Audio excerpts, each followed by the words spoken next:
As you probably know, Glitch Productions recently just premiered the 5th episode of The Amazing Digital Circus, and this one was probably the most, let's say, unique one out of the bunch. Now, I'm not going to give a quick summary on what happened in the episode, since you should just go watch it, so you don't get the entire episode spoiled for you, and also that would ruin my viewer attention, but besides that, you should just go watch it before watching this video. But you have to promise we're going to come back.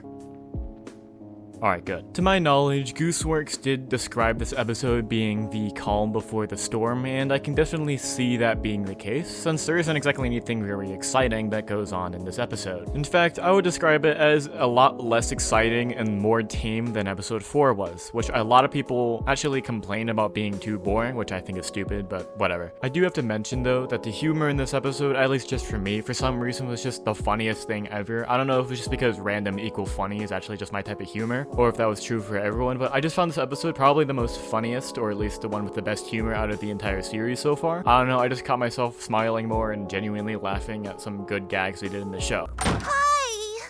I'm a New Zealand extremist, and I don't know what New Zealanders threaten people with.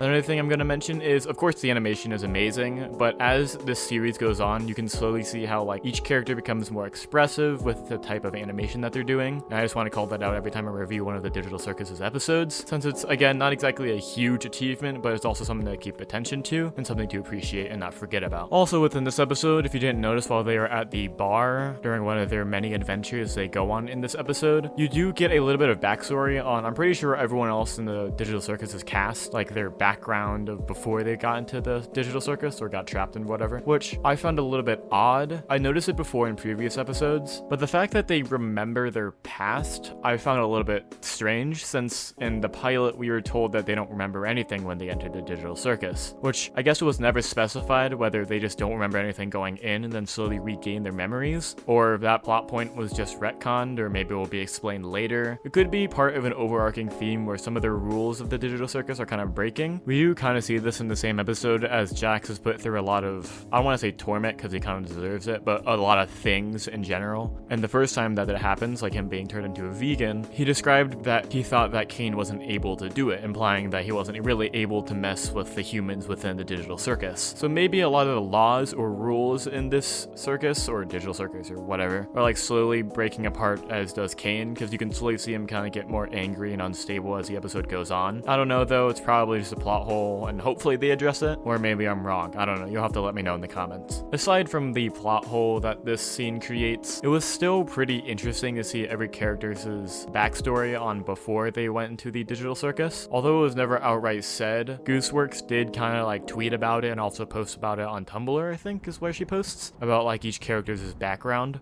We knew that Pomni had a white collar office job. We also kind of just inferred that Gango was wanting to create a sort of manga or comic or whatever. But the main point of this scene was to know Ragatha's backstory, being born into a wealthy family, being raised on a pretty large property where she makes a point to point out how there were horses on this property. Probably important, but I don't remember why or how or when or whatever. She also probably has parental issues, especially with her mom. This is probably why she acts so nice and also very polite, since her mom probably forced her to be. We also get a little bit of development from Jax in this episode, surprisingly. We learned that he actually had a friend that he probably lost due to abstraction. We do see this a little bit in the intermission. His friend seems to look kind of like a dinosaur, or I don't know how to describe this, you guys are gonna have to come up with something. Throughout the series, we've seen Jax be a pretty big jerk to pretty much everyone, but as the series has gone on, and especially in this specific episode, we've seen him develop a lot more as a character, at least compared to what we've seen before. Him and Pomni also seem to be developing some sort of friendship as well, and no, this does not mean that there's going to be a ship that is going to be turned canon. It was made very clear by Gooseworks on Twitter, I'm pretty sure, that there will be no relationships in this series, and if there is, it's because the fans forced Glitch to, which is not good and definitely not a win, and something I, for one, do not want. I'm pretty sure the series can go on without any relationships in it, and you can't change my mind about that. Now, this episode, compared to the others, like I said before, is pretty unique, since there isn't just a set formula to it. There isn't just insert character name here character gets development, they talk to Pomni, and then we see their inner workings and whatever. Sure, Ragatha was kind of the focus of this episode, but every character basically got an equal amount of screen time, and also a little bit of development as well. We got to see Gangle and Zubal's interactions, and also their friendship forming. We also got to see Pomni actually start to fit in a little bit more, and also start to make friends, even if it is with Jax. And Kinger basically got all of his development in episode 3, so I don't think he really needs any more, although it would be nice to see him fully develop later in the series. I'm kind of content from what we got in episode 3. If I were to describe this episode, it would be very refreshing, relaxing, and kind of the calm before the storm, which is actually the exact phrase that Gooseworks used to describe this episode, implying that episodes 6, 7, and 8 are going to be very intense, or at least advance the plot a lot, which you could see as a pacing problem. I know I do, with all the big plot points kind of being shoved to the end of the series. At least that's what I assume was going to happen, since it's kind of hard to see your entire series going pretty slowly, not getting a lot of advancement in the plot or world, and then suddenly rushing through the rest of your story in the last 3 episodes. It's still 3 episodes, maxing at around like 25 minutes, so it is like an hour and 15 minutes of runtime, you know, excluding credits and intro and whatever. I'm just too lazy to do that. So it is a decent chunk of time, but it still doesn't fix the problem of having all of your big plot points of your show kind of being shoved to the end. Or there's the other problem of the ending not exactly being satisfying, which is also a problem. In fact, this is also a problem that episode 5 has, which the ending to episode 5, or this current episode that I am talking about, is pretty lackluster. It's also very sudden. We see Pomni and Jax walk off with Jax about to show her probably the door of which his friend used to reside in or whatever, and we don't really get to see it. A better ending would probably be seeing the door, probably Jax getting like a slight bit of development, and then the episode ends as he like walks away or something. But we got the ending of which it just cuts off and the credits roll and we're left pretty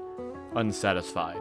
I think this episode did a good job of its purpose, which I'm pretty sure was just informing the audience of the characters, kinda like filling in the holes that the past like 3 episodes didn't fill, making you care about the characters, so the next 3 episodes, probably full of trials and torture and pain for all the entire cast, is a lot more impactful for you. Obviously that's a very raw and blunt way to put it, but that's kind of the point of this episode. It's for you to start caring about Ragatha, to get to know Ragatha as a character, who is kind of the only character aside from Jax that haven't really gotten a lot of development in the past series. Jax kind of gets a pass since I'm pretty sure he's going to get a lot of development in the next 3 episodes to come. So if this episode's goal was to develop Ragatha as a character but not seem like a repeat of the same formula we've been following for the past 3 episodes, then it succeeded. This was kind of a breather from the past formula that we've been doing for basically the majority of the series at this point, but it could definitely have been better. If I were to rank this somewhere with the episodes, obviously I'm pretty sure either episodes 3 or 4 at the top. I think this is like right below 3. Episodes 1 and 2, I've already made clear I don't exactly like. I think the pilot doesn't exactly succeed at being a pilot, and episode 2 is a lackluster sequel to the pilot, but episode 5 of The Amazing Digital Circus isn't exactly that low. It's still a pretty good episode in my opinion. The humor is amazing, the character growth is also pretty good, but it has a lot of places to improve, and I really hope they don't really repeat these problems in the future since the series is kind of coming to an end. Anyway, those are pretty much my thoughts on the entirety of episode 5 of The Amazing Digital Circus. If you agree with me or just like the video in general, consider leaving a like or subscribing to the channel. If you didn't agree to me, then feel free to let me know in the comments because I will definitely read your comments, and also thanks for boosting my video. Anyway, see you guys next week, and do not start simping over Jax in a maid dress, please.